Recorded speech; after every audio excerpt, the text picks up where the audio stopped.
Hello everyone. If you are preparing for UPSC 2026, the next 4 months are extremely important for you. I've been talking to a lot of UPSC 2026 aspirant and I keep on hearing this, sir, should I attempt this year? Should I attempt next year? What should I do? I've not completed syllabus. I feel like semi-prepared. I've not started making notes. Even if I've covered certain amount of syllabus or a good amount of syllabus, I have decent command over my optional, but मैंने अभी तक test ही नहीं लिखा है. Such kind of questions are bound to happen, but please understand the competition is unprecedented. आप जिनके साथ exam लिखने वाले हो वो ऑलरेडी रैंकर्स हैं, वो ऑलरेडी मेंस लिख चुके हैं. Lot of people have qualified mains, interview में रुक गए, ओवरऑल कट ऑफ में रुक गए हैं. बहुत सारे लोग प्रीलिम्स निकाल चुके हैं, बहुत सारे लोगों ने प्रीलिम्स एग्जाम मल्टीपल टाइम्स निकाल चुका है, मेंस एग्जाम मल्टीपल टाइम्स निकाल चुका है. Please understand the kind of competition you are facing. अगर आप एवरेज आंसर भी देखो, जो एस्पायरेंट्स है जो मेंस अटेम्प्ट कर रहे हैं उनके एवरेज आंसर्स देखो, रैंकर्स के एवरेज आंसर्स आप देखोगे तो आपको रियलाइज होगा कि क्वालिटी ऑफ आंसर्स कितनी ज़्यादा नॉचअप हो चुकी है. तो अगर आप mediocre normal laid back preparation करोगे, please trust me, take it with a pinch of salt. Exam निकालना एक्सट्रीमली डिफिकल्ट हो चुका है, specially mains exam. And here is why I am talking about this, because next 4 months is what is going to decide how you will write your prelims exam, mains exam. So please focus properly what I am saying here. September is almost over. You have October, November, December, January. Till January end, your main focus, right, to make the best of next 4 months if you are attempting 2026, your main focus should be on the mains preparation. And that is very important. Focus on GS mains preparation. And the way to do it is to focus on micro themes. I'm sure if you have been following Civis Daily, you must have heard about the micro themes PDF for prelims and mains both. What you want to do is you want to pick up the micro theme PDF. You want to see what are the most important, most recurring micro themes in this exam, especially in GS paper 1, 2, 3, 4. That is your GS papers. Now, what you want to do, you pick up those micro themes, each micro theme, you cover that from standard sources, from your internet research, from your notes, if you're doing some classroom program, anything, wherever you're some coaching, but cover those micro themes as soon as possible. That is your first target, that is your priority one. If you are not able to cover GS paper, what you want to do is especially cover GS paper 2 and 3 and 4. Why? Because GS paper 1 has a heavy overlap with your prelims preparation. You'll anyway be studying a lot in GS paper 1, which will overlap with your prelims, except the part which is society. But you will have enough time to cover that after prelims also. So don't worry about this. So cover minimum GS paper 2, 3 and 4. Polity, economy, environment, science and tech, ethics. These are very important paper that you need to cover. GS paper 2, 3, 4, of course, along with your current affairs. This is what you want to do in next 4 months. Extremely important, very important. Okay. Now,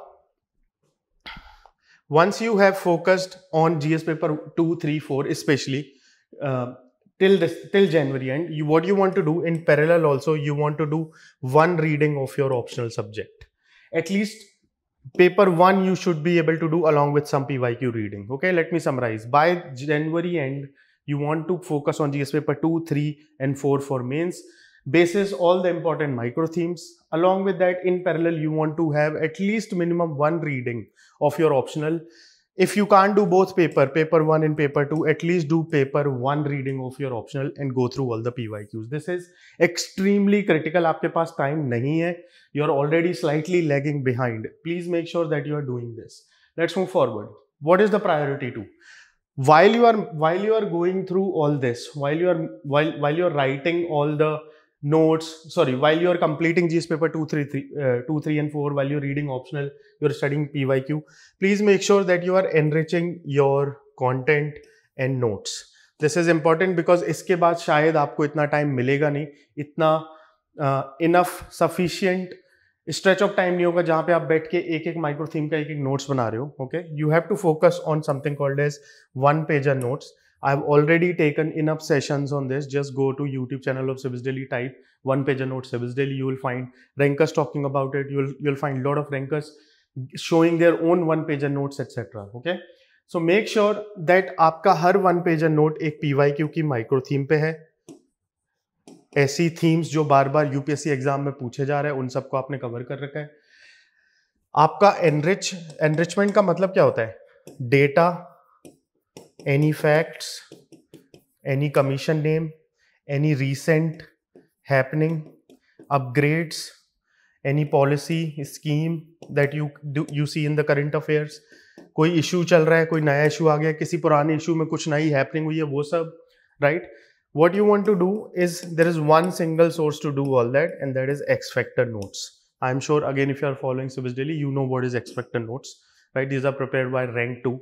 आपको X Factor note से अपना content enrich करते रहना है, ठीक है? If you are not able to write test yet, आप test paper देखो, मॉक टेस्ट देखो, जो भी है उसके मॉडल आंसर देखो, model answer, then do certain kind of brainstorming answer thinking, like you would have attempted like this, आप intro ऐसे लिखते, body ऐसे लिखते, conclusion ऐसे, whatever, right? You will find certain gaps while you are attempting that particular question. How you will realize those gaps? By looking at the model answer. See, if you could be writing 3 dimensions in that question, and in your model answer or in your expected notes, you realize कि यार ये 3-4 चीजें और भी लिखी जा सकती थी. I could have written these 3-4 dimensions. I missed this data point, that find. I could have started my intro like this. It could have been better if I, added some data, some context, some quotes, etc., some case study, etc., to substantiate my answer, to enrich my answer, right? To add more context to meet the theme and demand of the questions, etc. अगर किसी भी तरीके से वो better हो सकता है, उन gaps को देखो. मॉडल आंसर में कुछ भी ओरिजिनल पॉइंट जो आपने मिस कर दिया वो मिल गया है. उन सबको आपको अपने कंटेंट और नोट्स में लिखना है. This is what enriching your notes means. अभी करना है, इसके बाद टाइम नहीं मिलेगा. Extremely important that you do this, right? Now this is till your January end. Now when should you switch for your prelims preparation? ये answer भी इतना सिंपल नहीं है, because there is a lot of context to it. For example, if you have been scoring let's say somewhere between 60 to 80 marks in your prelims mocks, okay? If you are someone who have been scoring 60 to 80 marks in your prelims mocks, right, and you have never attempted prelims, you're a completely beginner, then you can start your preparation from mid-December in parallel, right? Mid-December or from 1st January, first week of January, you can start your preparation for prelims, okay? That is GS plus CSET, both, if your CSET is weak. I'll come to CSET also. If you are someone who are scoring above 80 plus marks and you have attempted prelims, or in your actual prelims you were very close to the cutoff, then you can start from February. That is January end, or mid-January or February you can start your preparation. And if you are someone who have qualified prelims multiple times, your average score is around 90 to 100, etc., 95 to 100, then you can wait till February and you can start your preparation. So please make sure this is how you switch to prelims mode. Up until then, please stick to mains for the next 4 months. Again, when should you start your CSET prep? इसका answer भी इतना simple नहीं है.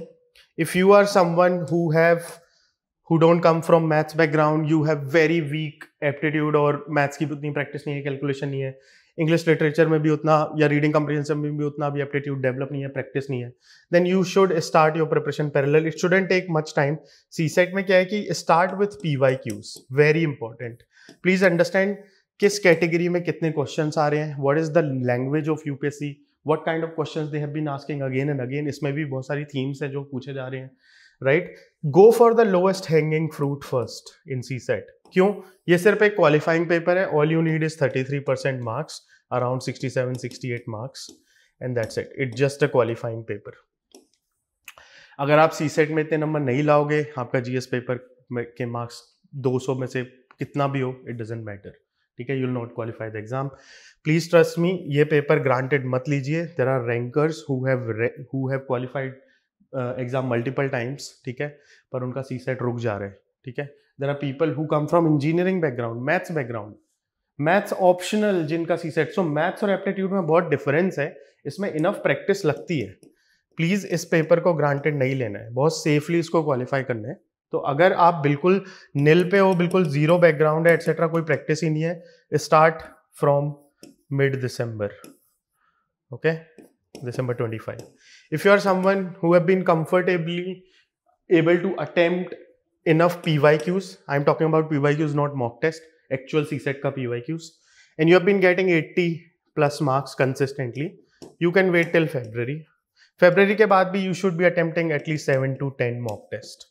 Like I said, इसको बिल्कुल granted नहीं लेना है, इसका कोई भरोसा नहीं है, कभी भी यूपीएससी अचानक से इसका लेवल बहुत ऊपर कर देता है. It has already happened. Some people actually believe कि ये कैट लेवल के भी क्वेश्चंस आ चुके हैं इसमें 2-4, तो एमबीए लेवल के. तो प्लीज इसको बिल्कुल ग्रांटेड नहीं लेना, even if you are getting 80 plus, and if you are comfortably getting 90 plus and you have been attempting civil service exam, prelims आप दे चुके हो, प्रीलिम्स आपका निकल चुका है बहुत बार, आपका सीसेट कंफर्टेबली निकल जाता है, then you wait till March end उसके बाद आप 5 से 7 मॉक टेस्ट आप दे सकते हो, just to get the feel of the paper and prepare. Otherwise you are comfortably you will be able to qualify. ठीक है, so that's when you switch for the CSAT preparation. That's when you should start. Lot of people are able to complete their syllabus. Lot of people are able to even make their notes. But please understand, this is a competitive exam. At the end of the day, what matters is, can you articulate your knowledge, whatever things that you have read, in a piece of paper? Can you answer certain questions basis what they're demanding, what they're asking, etc. उस knowledge को या उस content को marks में जब तक आप convert नहीं करोगे, कॉम्पिटिटिव एग्जाम की रिक्वायरमेंट फिलफिल ही नहीं हुई है. आपके at the end of the day वो सारा का सारा नॉलेज, रीडिंग, सब कुछ has to reflect in the marks you are getting. ठीक है, चाहे वो प्रीलिम्स हो, चाहे वो मेंस हो, चाहे वो इंटरव्यू हो, and this total sum is what will decide your rank for obvious reasons, right? Why I'm saying this? Because a lot of people do not integrate their revision strategy, their revision as a part of their preparation. They're like, अभी पहले पढ़ लेते हैं, बाद में कभी revise करेंगे. See, it will not help you. A simple way to tackle this procrastination is to start your day with revision always. Do this for just 4 months. ठीक है, जो भी आपने कल पढ़ा है, first reread it, try to recall it without looking at the sources, books, notes. Try to recall it. इसका क्या कॉन्सेप्ट है. Try to have more conceptual clarity then mugging up anything. Forget about mugging up. ठीक है, you don't need to mug up that much. So make sure that for at least next 4 months you are starting your day with revision. Whatever you have read previous day, you need to revise it. ठीक है. Now when it comes to, like I said, again, this is a competitive exam. If you cannot convert your knowledge into marks, what is the point? आपकी practice होनी भी बहुत ज़्यादा ज़रूरी है. Write at least 2 tests for each GS paper by December 25, okay? Which is GS paper 1, 2, 3, 4. And अगर optional का आप टेस्ट नहीं लिख सकते हो, तो एटलीस्ट ऑप्शनल के पेपर 1 का PYQs तो आप 30 to 40 PYQs आप लिख के देखो. ठीक है, इफ यू कैनॉट राइट पूरा आंसर, एटलीस्ट थोड़ी ब्रेनस्टॉर्मिंग करो, थोड़ी आंसर थिंकिंग करो, समझो कि सबसे ज़्यादा कौन सी थीम से जो आपके ऑप्शनल पेपर में हो रही है. प्लीज़ अंडरस्टैंड, ये बहुत heavy, like almost you will have 500 marks here in your optional paper. ठीक है, तो मतलब please understand, this is very important, right? You should be targeting high marks in your optional paper. ठीक है, सो right at least 2 mock test which is 20 questions each for each GS paper, so that आपका enough assessment, enough आपने articulation या answer writing की capability develop हो रही है. I'll also give you some daily timetable that you can follow, right? Each one for their own. आपका, you are the best judge for your own preparation right now. But in general, on broad strokes, I'll just tell you कि इतना तो आपको करना है. Optional को 2 से 3 घंटे दो डेली बेसिस पे. GS 2, 3, 4, 1 मैंने बोला आपका एक्सेप्ट सोसाइटी प्रीलिम्स के साथ ओवरलैप होगा तो वो हो जाएगा, कोई इशू नहीं है. हिस्ट्री ज्योग्राफी आप हेविली वैसे भी प्रीलिम्स के लिए पढ़ोगे, एटलीस्ट 3 घंटे तो देने हैं. ठीक है, this is till January. Then revision, 1-2 घंटे आपको रिवीजन करना है. यहाँ पे सबसे ज़्यादा इंपॉर्टेंट चीज़ है कि आप PYQs देख रहे हो मेंस के, GS 1, 2, 3, 4, एटलीस्ट 2, 3, 4 का तो आप देख रहे हो. ठीक है, और ऑप्शनल में भी आप अपने PYQs एंड सबसे ज़्यादा इंपॉर्टेंट माइक्रो थीम्स आप देख रहे हो. You are getting comfortable with the questions that UPSC has been asking. इसके अलावा अगर आपके पास टाइम बचता है या आपको लिखना है, तो अपने आप नोट्स एनरिच कर सकते हो. कैसे? मैंने आपको बताया, एक्स फैक्टर नोट्स है, मॉडल आंसर से आप अपने नोट्स एनरिच कर सकते हो, करंट अफेयर्स न्यूज़पेपर में, कुछ मैगजीन में कुछ आया है, कुछ anything new development which is relevant for UPSC, जो प्रीवियस ईयर क्वेश्चंस में रिफ्लेक्ट हो रहा हो उस टाइप का, ठीक है, एनीथिंग दैट कम्स आप अपने नोट्स एनरिच कर लो 1-1.5 घंटे में, ठीक है। सो 2-3 घंटे ऑप्शनल, 3 घंटे GS 2, 3, 4, pick up any one of this basis mains का micro theme and cover that. 2 घंटे कम से कम रिवीजन करो before you start next day preparation, and बाकी बचे टाइम में आप अपने नोट्स एनरिच कर सकते हो, ठीक है। इसको आप रिप्लेस कर सकते हो when you are giving mock test, तो आप इस टाइम को, नोट्स वाले टाइम को आप अपने मॉक टेस्ट से रिप्लेस कर सकते हो whenever you are attempting mock test, okay. Now a lot of people have this thing and I keep speaking to whenever I meet aspirants, they're like, sir पढ़ तो लिया है पर याद नहीं हो रहा है, ऐसे फीलिंग हो रहा है कि मैं सब भूल गया हूँ। First of all, I want to tell you this is completely normal. The kind of, you're almost reading like 20 to 25 subjects in such depth and breadth, ठीक है, and that is also in a limited period of time in a very heavy competitive exam जहाँ पे content आपके पास बिल्कुल continuously you're at the receiving end of it. Open any social media, anything, YouTube, Telegram, हर जगह से कोई PDF, कोई video, कुछ ना कुछ हर 24 घंटे आए जा रहे हैं। Your brain has never done this before. So much information to process, so much information to retain, to understand also, and then to articulate, then to compete in such a cutthroat competition. तो ये कोई abnormal चीज नहीं है, it is completely normal. The way to tackle this is very simple. Revision should not be left to chance. It has to become very conscious. You have to be very aware कि मैंने जो भी पढ़ा है मैं इसको एक बार अगले दिन का नया शुरू करने से पहले रिवाइज कर लेता हूँ। प्लीज अंडरस्टैंड, ये चांस पे मत छोड़ना, ये अपने प्रिपरेशन का पार्ट बना लो कि 1-2 घंटे तो मैं पहले पढ़ूंगा ही जो मैंने पिछले दिन या पिछले हफ्ते पढ़ा है। सेकेंड, रिकॉल करने की कोशिश करो while you are making notes or when you are writing answers, you are attempting mock test, and do something called as answer thinking. होता क्या है कि अगर आपके पास इतना टाइम नहीं है that you can write long test, तो आंसर थिंकिंग आप PYQs में काफी इजीली कर सकते हो। आपको कुछ नहीं करना है, पिछले साल के PYQs उठाने हैं, मेंस के GS 2, 3, 4, 1, 2, 3, 4 और आपके ऑप्शनल के। आपको बस ये क्वेश्चन का थीम समझो, what are they trying to ask, demand समझो, and then attempt it in your head, like think about like this is how I will do the intro, मैं ये डेटा लिख सकता हूँ, ऐसे लिख सकता हूँ, this is what they are trying to ask, तो मैं बॉडी में ये 6 पॉइंट लिखूंगा, ये डायग्राम ऐड कर सकता हूँ, ऐसे कंक्लूजन लिखूंगा। So while you are doing this, you're forcing your brain to recall certain knowledge, to bring it back into application, whatever you have learned. This exercise alone will help you a lot. You have no idea. ठीक है, please try to recall this. Also is a way of revising also, but इसमें आप बहुत ही exam के context में revise कर रहे हो, आप एक्चुअल पेपर अटेम्प्ट करने की कोशिश कर रहे हो, which is extremely helpful for you in competitive exam, ठीक है। तो ये 2 तरीके हैं, एक तो अपना रिवीजन कॉन्शियस करो, अगले दिन पढ़ने से पहले पिछले दिन का पहले क्विकली रिवाइज करो, और रिकॉल करने की कोशिश करो, ठीक है। नोट्स बना रहे हो तो बिना देखे सोर्स को ऐसे नहीं कॉपी पेस्ट कर लिया, मैगजीन को कॉपी पेस्ट कर लिया, अपने भाषा में लिखो, अपने लैंग्वेज में लिखो, आपके लिए नोट्स बन रहे हैं, क्विक रिवीजन के लिए ही तो नोट्स बन रहे हैं, जैसे कि आपको बाद में जब एग्जाम पास में आएगा तो ओरिजिनल सोर्स में पढ़ना पड़े, ठीक है। मॉक टेस्ट देते टाइम आप मॉक टेस्ट दोगे तो रिवाइज होगा, अटेम्प्ट करोगे तो रिवाइज होगा, आंसर राइटिंग के टाइम पे हो गई। और PYQs जब आप अटेम्प्ट कर रहे हो, so try to do something called as brainstorming या आंसर थिंकिंग या आंसर ब्रेन स्टॉर्मिंग, बिकॉज कम टाइम में सबसे ज्यादा बेनिफिट आपको उससे मिलेगा, ठीक है। And now how to take care of you while you are preparing, ठीक है। स्पेशली नेक्स्ट ऑलमोस्ट 8 months जो हैं अब बहुत इंपॉर्टेंट है आपके लिए, और अगले 4 महीने मेंस के पॉइंट ऑफ व्यू से मेक और ब्रेक है। ट्रस्ट मी ऑन दिस, मैं इतने सारे बच्चों से बात कर रहा हूँ, वो अभी भी सीरियस नहीं हो रहे हैं, वो अभी भी एग्जाम को ऐसे ले रहे हैं जैसे कर लेंगे, आराम से कर लेंगे, डिले कर रहे हैं।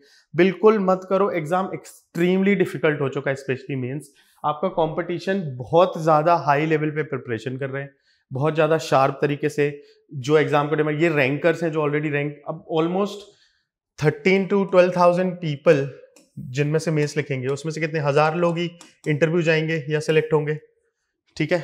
उनका मतलब 900 टाइप्स उनका लिस्ट आएगा, नाम आएगा, तो बाकी के जो 12,000 लोग हैं या 10,000 लोग हैं, ये तो lot of them will be attempting with you, right? And these people have given it, they have written mains already. So please understand, and lot of people from this जिनकी पीछे रैंक है 500, 200, 700, 900. These people will be attempting again with you. These people actually have qualified the exam completely.